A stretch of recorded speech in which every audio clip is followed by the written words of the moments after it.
que les gens poursuivent dans leur croyance en Dieu, c'est d'obtenir des bénédictions pour l'avenir. C'est le but de leur croyance. Tous les gens ont cette intention et cet espoir, mais la corruption dans leur nature doit être résolue à travers les épreuves et l'épurement.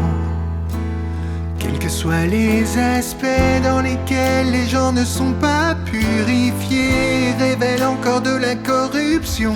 Ce sont les aspects dans lesquels ils doivent être épurés. C'est l'arrangement de Dieu.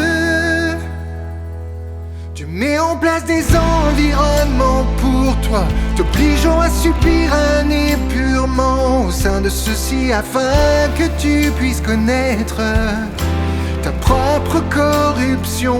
En fin de compte, tu atteins un point où tu es prêt à abandonner tes projets et tes désirs et à te soumettre à la souveraineté et à l'arrangement de Dieu, même si cela signifie la mort.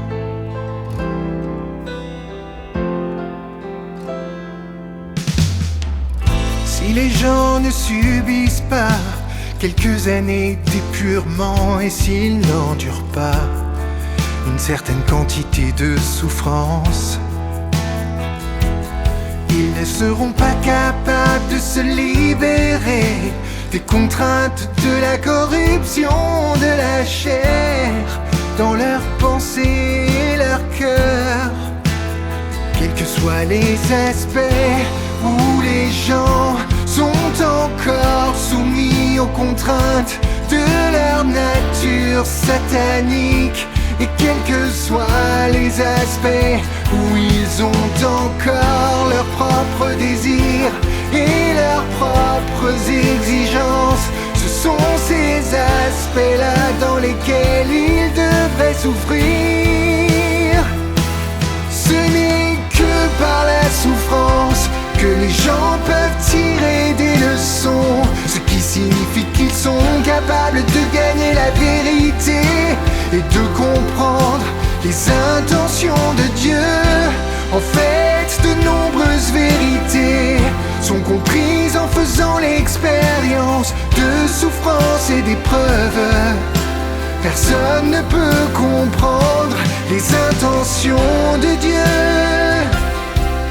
En venir à connaître la toute-puissance et la sagesse de Dieu, ou apprécier le tempérament juste de Dieu quand il est dans un environnement confortable et facile, ou quand les circonstances sont favorables, ce serait impossible.